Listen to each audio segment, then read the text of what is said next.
Assalamualaikum warahmatullahi wabarakatuh. Waalaikumsalam warahmatullahi wabarakatuh. Pada pertemuan kali ini kita akan membahas suatu topik tentang jaringan permanen atau jaringan dewasa pada tumbuhan. Nah, di mana di sini KD-nya adalah siswa mampu menganalisis keterkaitan atau hubungan antara struktur sel pada jaringan tumbuhan dengan fungsi organ pada tumbuhan. Di mana tujuan kalian mempelajari materi ini adalah siswa mampu menjelaskan ciri-ciri dan fungsi jaringan permanen atau jaringan dewasa pada tumbuhan. Nah, di sini ada dua bagian dari jaringan tumbuhan, yaitu jaringan meristem dan jaringan permanen. Minggu lalu kita sudah membahas tentang jaringan meristem. Nah, jadi untuk pertemuan kali ini kita fokus kepada jaringan permanen atau jaringan dewasa. Nah, secara umum jaringan permanen ini dibagi menjadi beberapa bagian, guys. Ada beberapa tipe jaringan, yaitu jaringan epidermis, jaringan pengangkut ada dua, yaitu xilem dan floem. Gabus ada velum dan veloderm. Jaringan parenkim ada tiga bagian, klorenkim, actinenkim, dan erenkim. Dan terakhir jaringan penyokong ada kolenkim dan sklerenkim ya. Perhatikan gambar ini, guys. Jadi jaringan permanen atau jaringan dewasa merupakan jaringan yang telah mengalami diferensiasi atau pendewasaan. Sel-sel hasil pembelahan kemudian menjadi bagian dari jaringan dan organ-organ tertentu dan tidak memiliki sifat meristematis lagi. Artinya sifat yang tidak bisa melakukan pembelahan lagi karena ia sudah mengalami spesialisasi atau diferensiasi. Nah, berdasarkan bentuk dan fungsinya, permanen ini dibagi menjadi beberapa jenis, guys, yaitu jaringan epidermis, ya, ini gambarnya. Jaringan dasar ada parenkim, kemudian ada jaringan penyokong yaitu kolenkim dan sklerenkim, kemudian ada jaringan pengangkut xilem dan floem, dan jaringan gabus ya.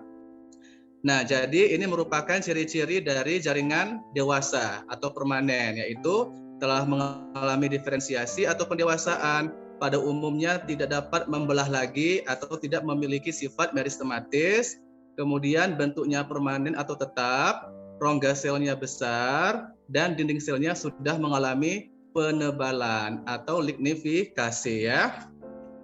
Nah, langsung saja kita akan membahas tentang jaringan epidermis ya. Nah, jaringan epidermis selalu terletak paling luar pada setiap organ tumbuhan. Jadi kamu harus mengetahui bahwa epidermis ini berada di luar pada setiap organ tumbuhan. Nah, jelas artinya bahwa fungsi dari lapisan epidermis ini adalah melindungi bagian dalam organ dari kondisi seperti hilangnya air karena penguapan, kerusakan mekanis, perubahan suhu, dan hilangnya zat-zat makanan. Epidermis memiliki beberapa ciri, yaitu terdiri dari sel-sel hidup berbentuk persegi panjang, ya. Kemudian sel-selnya rapat tanpa ruang antar sel, tidak memiliki klorofil, dan mampu membentuk modifikasi dari jaringan epidermis, ya.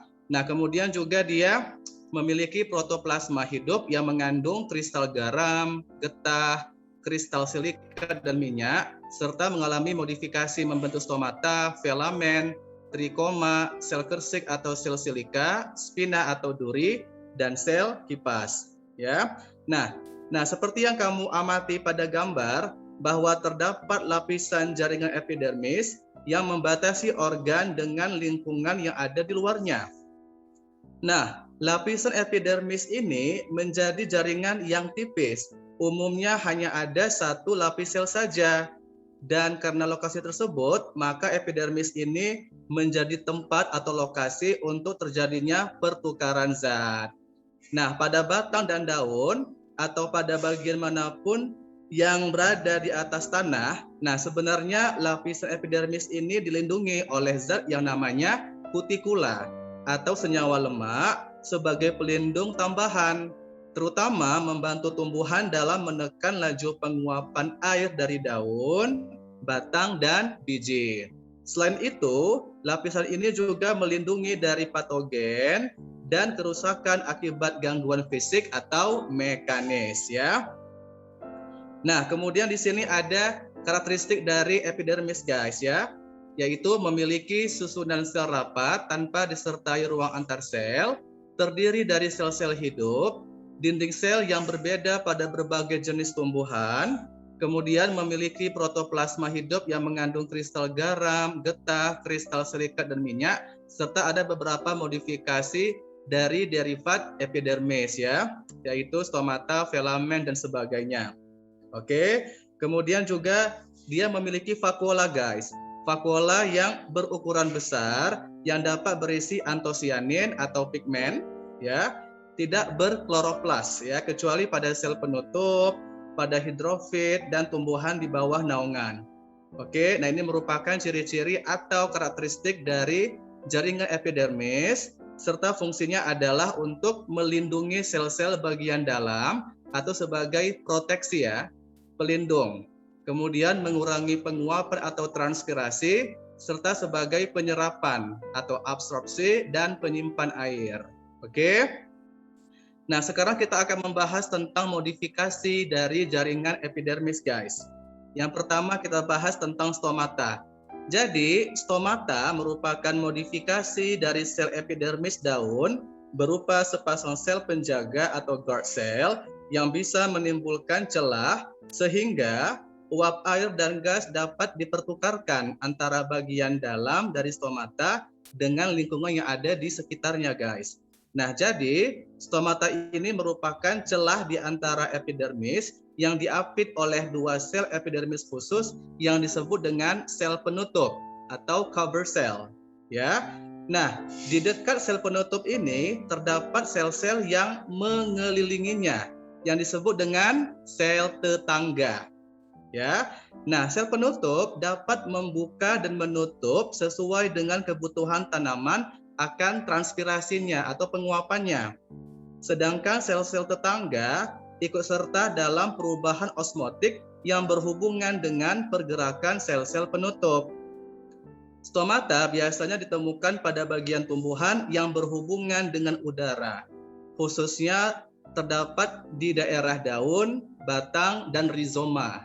Nah, stomata umumnya terdapat pada bagian bawah daun, tetapi ada pula beberapa jenis tumbuhan, stomata dapat dijumpai pada permukaan atas dan bawah daun. Ya, nah ada pula tumbuhan yang hanya memiliki stomata pada permukaan atas daunnya, yaitu terdapat pada tumbuhan lili air atau bakung air ya. Nah, yang kedua adalah trikoma. Ya, jadi trikoma ini adalah rambut-rambut yang tumbuh dari sel-sel epidermis dengan bentuk, susunan, serta fungsinya yang bervariasi atau beragam. Nah, trikoma ini biasanya muncul pada permukaan luar hampir seluruh organ tumbuhan, baik organ vegetatif seperti daun, cabang, daun pelindung, dan akar, maupun organ reproduksi seperti sepal, petal, stamen, biji, dan buah. Jadi trikoma ini berfungsi untuk mengurangi penguapan, meneruskan rangsangan, mengurangi gangguan dari hewan herbivora, kemudian apalagi membantu penyerbukan atau polinasi, membantu perkecambahan, membantu perambatan, dan membantu penyerapan air dan garam-garam mineral dalam tanah. Oke. Nah, selanjutnya ada emergensia. Nah, emergensia adalah tonjolan pada permukaan organ yang terbentuk dari jaringan epidermis dan jaringan yang ada di bawah epidermis atau kita sebut dengan subepidermis, yaitu sel-sel yang terdapat di daerah korteks. Nah, contohnya duri tempel pada batang mawar, tonjolan pada buah kecubung, ya, dan rambut-rambut pada buah rambutan. Oke. Nah, jadi contohnya adalah duri tempel pada batang mawar, tonjolan pada buah kecubung, dan rambut-rambut pada buah rambutan. Ini adalah contoh dari emergensia. Oke. Nah, selanjutnya ada spina atau biasa kita kenal dengan duri ya. Nah, spina atau duri adalah tonjolan pada permukaan epidermis batang yang terbentuk dari jaringan stel atau silinder pusat di bawah korteks. Nah, duri atau spina ini merupakan metamorfosis dari bagian-bagian pokok tumbuhan, baik yang terdapat pada daun, batang, maupun akar. Nah, di sini terdapat beberapa pengelompokan duri berdasarkan asalnya, guys ya. Perhatikan gambar ini. Nah, jadi guys, menurut asal-usulnya, duri atau spina ini dapat kita kelompokkan menjadi beberapa bagian ya. Yang pertama adalah duri yang merupakan metamorfosis salah satu bagian pokok tumbuhan. Ya, ada 4, yaitu duri dahan, duri daun, duri akar, dan duri daun penumpu. Nah, sedangkan duri yang tidak merupakan metamorfosis suatu alat, contohnya adalah duri tempel. Oke, kita bahas satu persatu guys.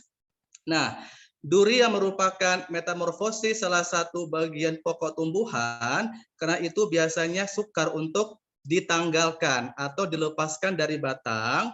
Apabila ditanggalkan atau dilepaskan, maka dia dapat menimbulkan bekas luka atau kerusakan pada tumbuhan tersebut ya.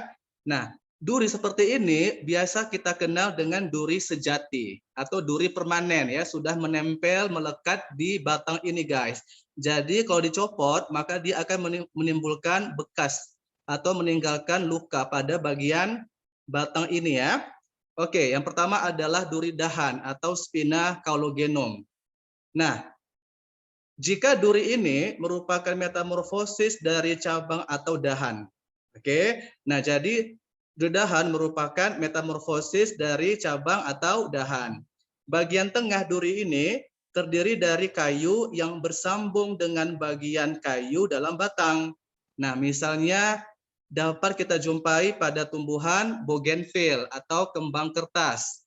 Bahasa latinnya Bougainvillea spectabilis ya. Nah, selanjutnya ada duri daun atau Spina philogenum. Apabila duri ini merupakan metamorfosis dari daun, ya. Nah, biasanya ada kuncup atau tunas yang keluar dari ketiak atau dari aksilarnya. Ini menandakan bahwa duri jenis ini berasal dari daun, guys. Misalnya kita jumpai pada tanaman apa nih? Tanaman kaktus ya, atau juga opuntia. Selanjutnya duri akar atau Spina rhizogenum. Nah, yaitu akar-akar menjadi keras dan memiliki ujung-ujung yang tajam. Misalnya kita jumpai pada tumbuhan gembili atau Dioscorea aculeata dan gembolo atau Dioscorea bulbifera. Yang terakhir adalah duri daun penumpu atau Spina stipulogenum. Nah, ini merupakan duri yang merupakan hasil dari metamorfosis dari daun penumpu, guys. Nah, seringkali terdapat dalam jumlah sepasang di kanan dan di kiri dari suatu daun atau metamorfosisnya. Contohnya bisa kita jumpai pada tanaman susuru atau Euphorbia trigomna. Ya. Nah, ini merupakan duri yang merupakan metamorfosis dari salah satu bagian pokok, baik pada batangnya, daunnya, akarnya, maupun pada daun penumpunya. Nah, sedangkan duri yang tidak berasal dari metamorfosis suatu alat, melainkan hanya merupakan semacam alat tambahan saja, jadi hanya nempel di kulit, guys. Dia hanya menempel di bagian kulit saja. Jadi kalau dicopot atau dilepas, maka dia tidak akan menimbulkan luka pada batang tersebut. Ya. Oleh karena itu, duri jenis ini biasanya hanya menempel saja pada daerah kulitnya atau biasa kita kenal dengan akuleus.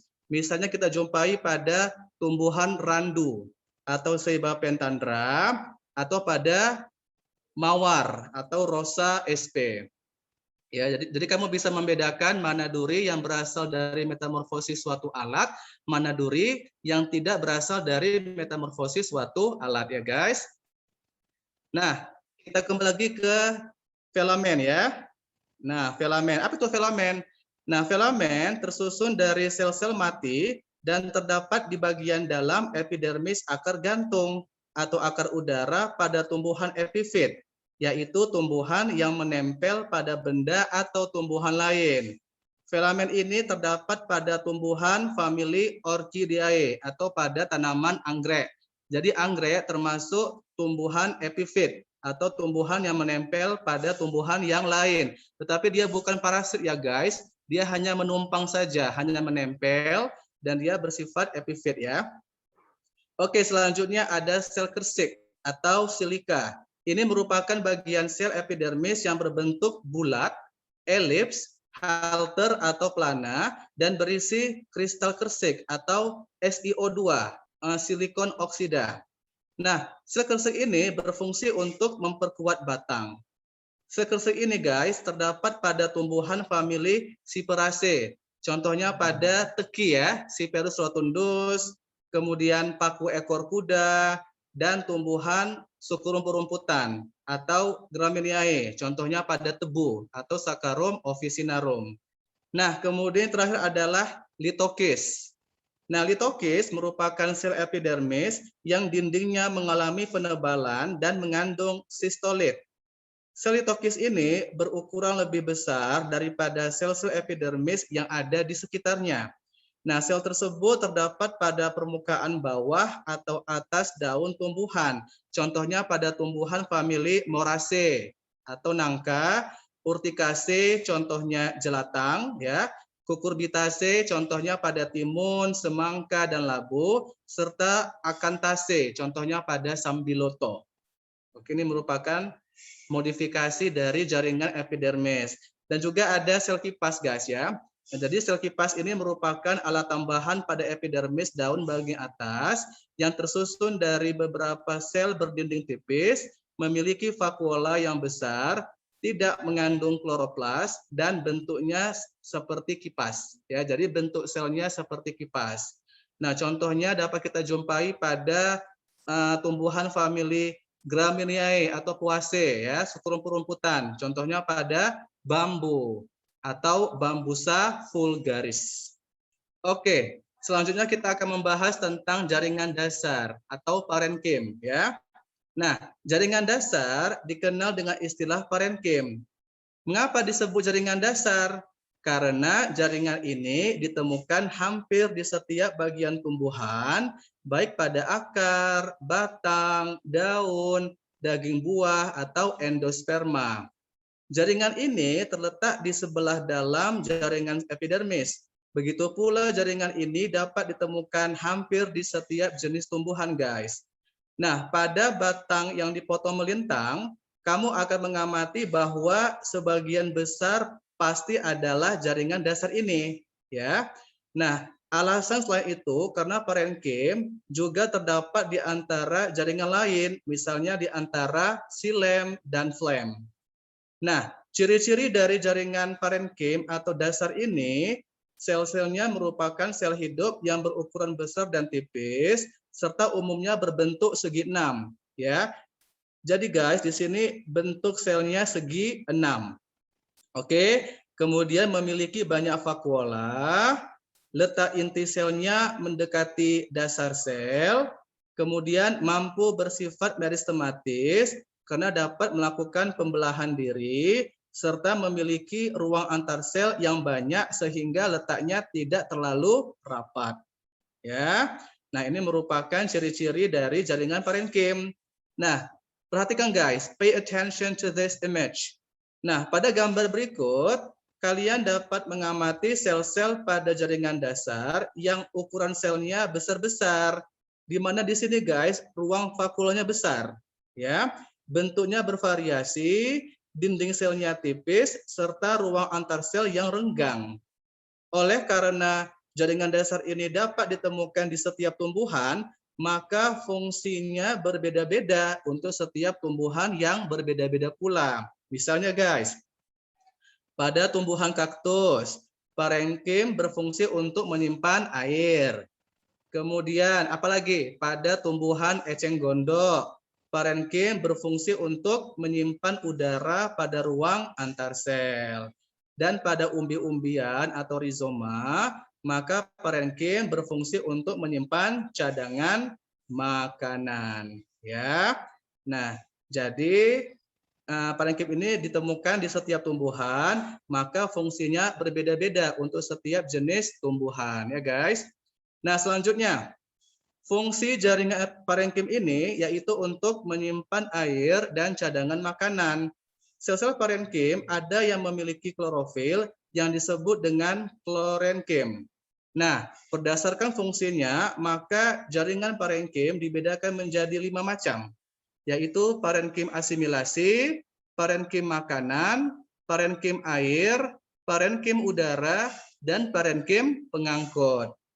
Nah, parenkim asimilasi terdiri dari sel-sel yang mengandung banyak plastida kloroplas sehingga disebut juga dengan klorenkim, misalnya pada daun. Nah, parenkim ini bermanfaat atau berguna bagi berlangsungnya proses fotosintesis atau sebagai sintesis karbohidrat, ya. Yang kedua, parenkim makanan. Nah, parenkim makanan mengandung plastida amiloplas yang berfungsi sebagai tempat penyimpanan cadangan makanan, misalnya pada akar, umbi lapis, dan akar rimpang. Ya.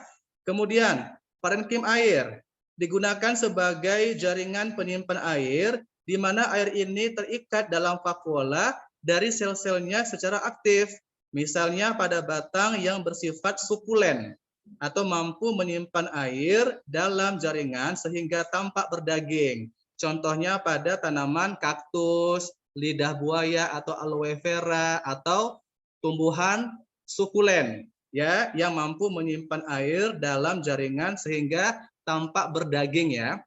Nah, selanjutnya ada parenkim udara, guys, ya. Nah, parenkim udara memiliki ruang-ruang antar sel yang cukup besar dan dalamnya terdapat udara.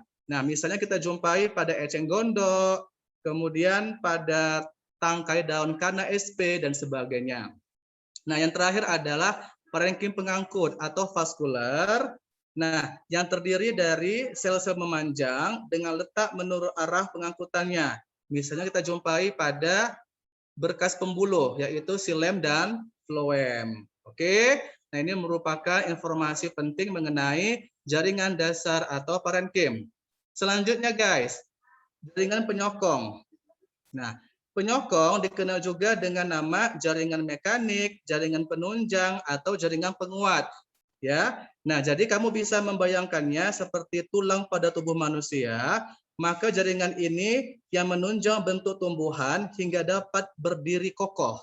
Ya, nah penyokong ini atau kolenkim ini ya berfungsi untuk menguatkan atau menegakkan batang dan daun, melindungi biji atau embrio, serta melindungi berkas pengangkut atau berkas vaskular. Nah, terdapat dua jenis atau dua macam jaringan penyokong, guys, yaitu kolenkim dan sklerenkim. Ya, jadi ada kolenkim, ada sklerenkim. Nah, kita bahas satu persatu dulu ya. Nah, kolenkim dulu, guys. Sifat utama dari jaringan ini adalah sel-sel penyusunnya hidup dan dinding selnya banyak mengandung selulosa. Sifatnya mirip dengan jaringan parenkim dan dapat dianggap sebagai jaringan parenkim khusus yang menunjang organ muda pada tumbuhan. Kolenkim terdapat langsung di bawah atau di dekat permukaan batang muda dan tangkai daun muda, namun jarang ditemukan pada akar. Ya, nah sel-sel kolenkim ini mengalami penebalan di sudut-sudut selnya, tidak merata pada seluruh permukaan dinding sel. Nah, dinding selulosa ini yang tebal pada kolenkim menyebabkan organ bersangkutan memiliki sifat yang lentur atau sifat yang fleksibel, elastis. Oleh sebab itu, guys, kolenkim ini baik sekali untuk menopang organ-organ yang aktif tumbuh. Karena apa? Karena sel-selnya itu dapat meregang untuk menyesuaikan diri dengan perpanjangan organnya. Nah, di sini ada ciri-ciri dari kolenkim, yaitu yang pertama ya, Sel kolenkim ini biasanya memanjang sejajar dengan pusat organ tempat kolenkim itu terbentuk. Kemudian dinding selnya tidak mengandung lignin, tetapi mengandung selulosa, pektin, dan hemiselulosa. Nah, ada kalanya dalam sel kolenkim ini terdapat kloroplas sehingga juga dapat melakukan proses fotosintesis. Ya. Nah, sel-sel kolenkim ini biasanya mengalami penebalan setempat pada dinding selnya saja. Nah, di sini ada beberapa pengelompokan atau klasifikasi dari kolenkim, guys, berdasarkan letak dan bentuk penebalannya, yaitu ada kolenkim angular, kolenkim lamelar atau tangensial, kolenkim anular, dan kolenkim lakunar atau lacunate. Ini gambarnya, guys, ya, bisa diperhatikan tipe-tipe dari kolenkim. Oke, kita bahas satu persatu, guys. Yang pertama adalah kolenkim angular, ya. Nah, kolenkim angular atau sudut mengalami penebalan pada bagian-bagian sudutnya, ya kan? Jadi terdapat penebalan pada bagian-bagian sudutnya saja. Nah, contohnya ini sering kita temukan pada dedaunan, ya. Maka dia akan memberi tekstur yang bergelombang. Nanti di rumah kamu bisa mempelajari secara khas bentuk angular ini pada tanaman seledri atau daun sop. Nanti kalau ibu kamu membeli daun sop atau daun seledri di pasar, coba kamu amati bagaimana tekstur bergelombang pada dedaunannya. Nah, jadi guys, contoh pada tipe angular ini adalah pada tanaman seledri atau daun sop, ya. Yang kedua, kolenkim lamelar atau tangensial. Kolenkim lamelar atau papan, ya, mengalami penebalan pada dinding-dinding sel yang tangensial saja, guys. Kolenkim ini memiliki dinding sel yang tebal hanya ketika mereka sejajar dengan permukaan struktur di mana mereka ditemukan. Nah, penebalan ini memungkinkan untuk kekuatan yang lebih besar dan dukungan untuk lapisan luar dari struktur tanaman, apakah itu dari batang maupun daun. Oke. Nah, yang ketiga adalah tipe anular. Anular merupakan jenis yang paling langka, yang paling jarang ditemukan, guys. Nah, contohnya bisa kamu amati pada daun tanaman wortel atau Daucus carota. Nah, hal ini ditandai dengan dinding sel merata, menebal, dan diyakini murni untuk dukungan dan struktur di segala arah, kemudian dengan tidak ada satu sisi dinding yang lebih tebal. Jadi nanti kamu bisa mengamati pada daun wortel untuk kolenkim anular, guys. Oke. Yang terakhir adalah tipe lakunar atau lacunate. Nah, kolenkim lakunar atau lakuna, ya, mengalami penebalan pada permukaan ruang antar sel. Jaringan kolenkim lakunar ini dikenal karena memiliki banyak ruang antar sel-selnya. Nah, ini cocok bersama-sama seperti matriks dan mengisi ruang dalam bagian tanaman yang lain yang sudah kosong dan rentan runtuh. Nah, kalian dapat menganggap ini sebagai kerangka dari bangunan, ya, atau perancah yang digunakan untuk mendukung tempat-tempat yang mengalami kondisi lemah atau yang mudah runtuh. Jadi kamu bisa mengupamakan lakunar ini sebagai fondasi, ya, atau sebagai kerangka dari suatu bangunan yang berfungsi untuk menyokong atau mendukung agar tidak mengalami kondisi yang lemah atau tidak mengalami keruntuhan, guys.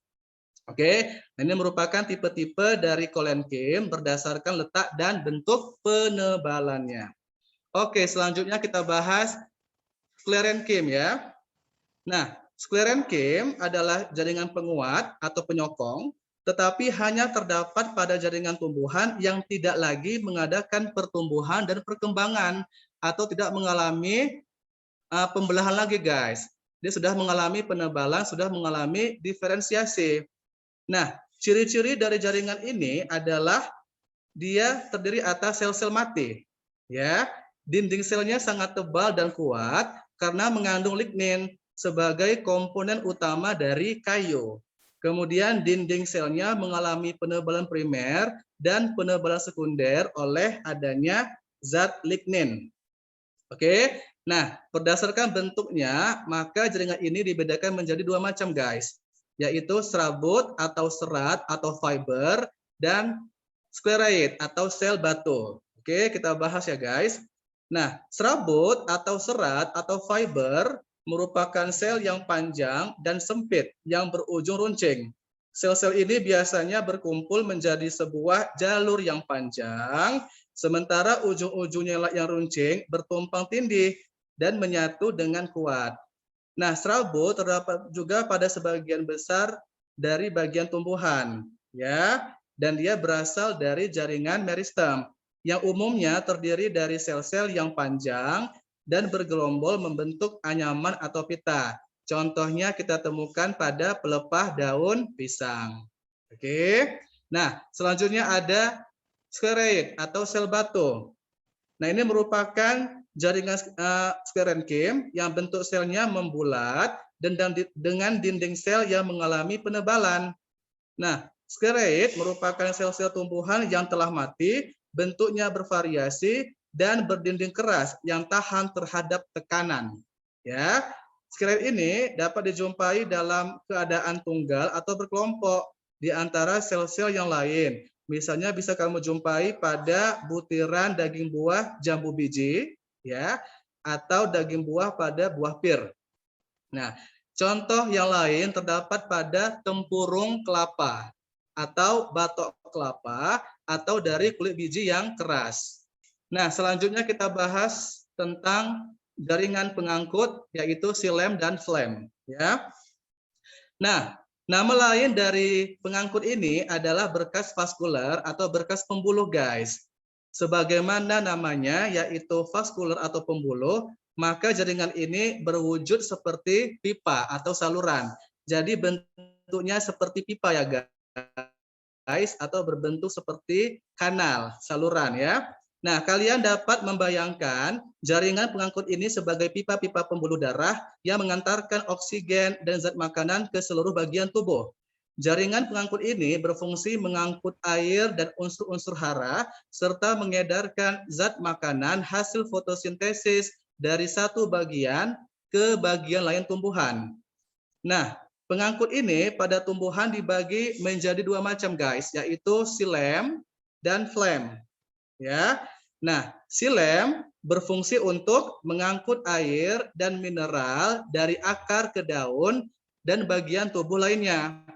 Ya, sedangkan flem berfungsi untuk mengangkut zat makanan hasil fotosintesis dari daun ke seluruh tubuh. Oke.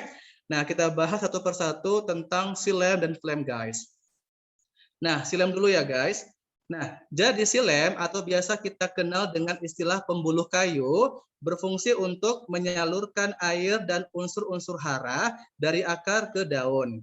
Nah, silem ini merupakan jaringan pengangkut yang rumit, di mana ia tersusun dari parenkim dan serabut, serta trakeid dan komponen pembuluh atau trakea.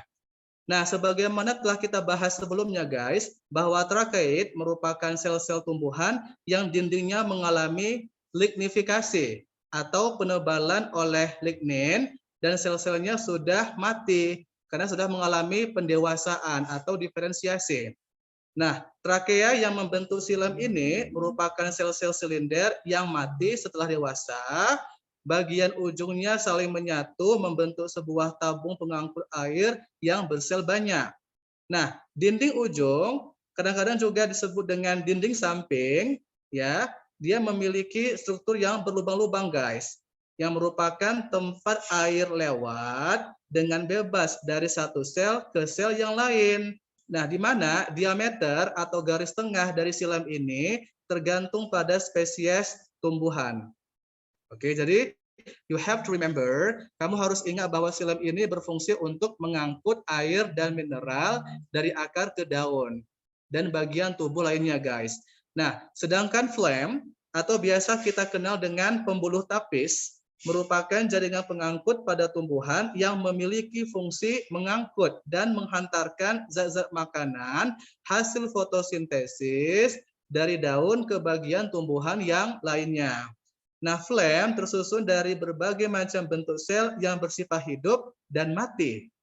Nah, di mana unsur-unsurnya terdiri dari unsur tapis, sel albumin, apalagi parenkim phloem, sel pengiring, dan serat-serat phloem. Ya, nah komponen phloem yaitu parenkim phloem yang berfungsi untuk menyimpan cadangan makanan dan berperan sebagai sekat pemisah antara phloem yang satu dengan phloem yang lainnya.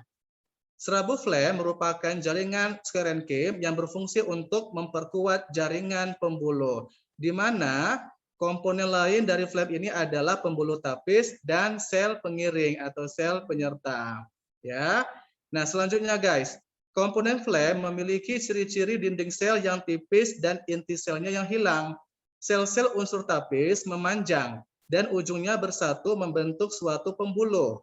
Pada komponen pembuluh tapis, dinding ujungnya saling berlekatan dengan dinding ujung sel di bawahnya atau di atasnya, sehingga membentuk deretan sel-sel memanjang yang disebut dengan pembuluh tapis. Ya. Nah, kemudian sel pengiring atau pengantarnya berukuran lebih kecil dibandingkan dengan sel penyusun komponen pembuluh tapis dan memiliki sifat meristematis atau memiliki sifat yang dapat membelah diri ya. Nah, sel pengiring ini berperan untuk memberi makan sel-sel penyusun komponen pembuluh tapis yang masih hidup. Dan sel pengiring ini guys, dapat kita jumpai pada tumbuhan Angiospermae atau tumbuhan berbiji tertutup. Oke. Nah, yang terakhir kita bahas tentang jaringan gabus guys ya. Nah, jaringan gabus sering berfungsi untuk menggantikan epidermis ketika lapisan epidermis itu sudah rusak karena faktor usia atau faktor-faktor lain, sehingga jaringan lain di bawahnya terlindung dari kehilangan banyak air dan gangguan mekanis atau gangguan fisik. Nah ya, nah jadi gabus ini dibentuk oleh kambium gabus yang bernama velogen. Ini ya velogen ya guys. Nah jadi jaringan gabus dibentuk oleh kambium gabus yang bernama velogen. Jaringan gabus tersebut membentuk jaringan ke arah dalam yang tersusun dari sel-sel hidup dan dinamakan veloderm. Oke. Nah, sebaliknya kambium gabus membentuk jaringan ke arah luar yang tersusun dari sel-sel mati yang dinamakan velum atau gabus. Nah, velum inilah yang bersifat tidak tembus air atau bersifat impermeable karena dinding selnya mengalami penebalan oleh senyawa suberin. Oke. Nah, jaringan gabus merupakan jaringan yang tersusun atas sel-sel gabus yang berbentuk memanjang.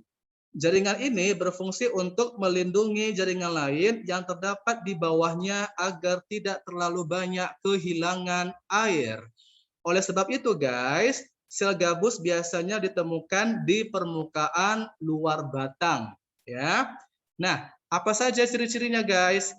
Nah, ciri-ciri dari jaringan gabus yaitu tersusun atas sel-sel hidup, kemudian mati. Ya.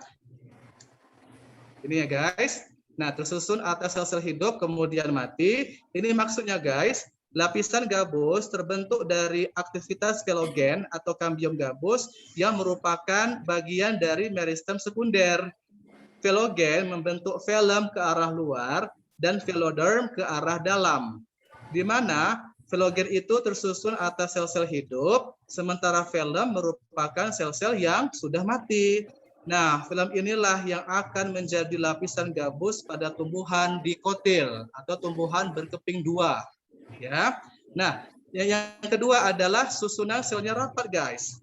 Nah, susunan jaringan gabus yang akan membentuk periderm memiliki ciri-ciri yang mirip dengan epidermis, yakni sel-selnya tersusun rapat. Ya. Nah, hal ini berkaitan dengan fungsi yang akan diemban oleh periderm, yaitu sebagai pengganti epidermis yang mengelupas sebagai pelindung tumbuhan.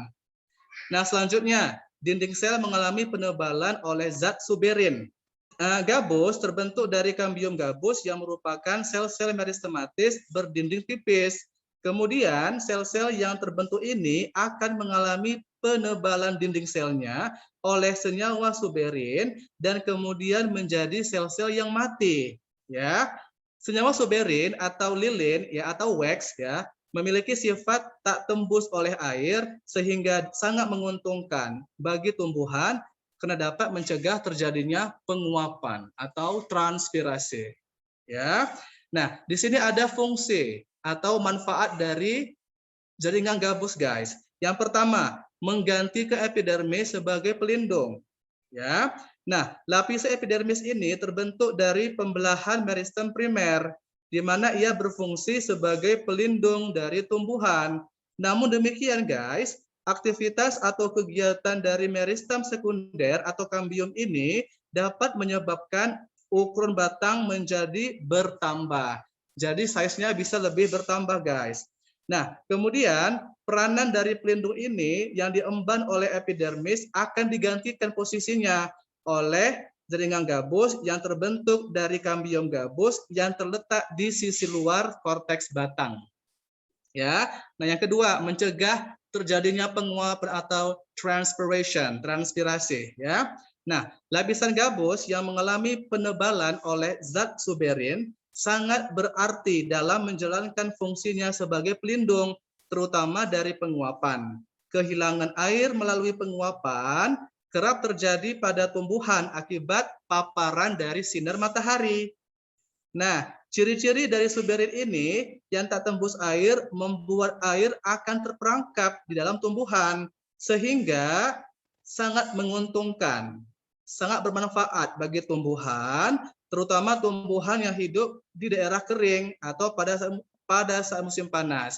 Misalnya bermanfaat pada tumbuhan kaktus ya, yang hidup di habitat yang panas atau daerah yang kering ya. Yang ketiga adalah melindungi dari kerusakan mekanis dan infeksi dari patogen atau penyebab penyakit. Lapisan epidermis ini yang telah mengelupas akibat dari pertumbuhan sekunder, nggak perlu kamu khawatirkan. Kenapa? Karena keberadaan jaringan ini dapat diandalkan untuk menggantikan lapisan epidermis. Jadi kalau epidermis sudah rusak atau sudah tua karena faktor usia, maka peranannya dapat digantikan oleh jaringan gabus, guys. Ya. Nah, dengan adanya penebalan dinding oleh suberin, maka ia dapat membuat lapisan jaringan gabus ini dapat melindungi dari kerusakan mekanis dan juga infeksi patogen yang dapat menyerang tubuh dari tumbuhan tersebut.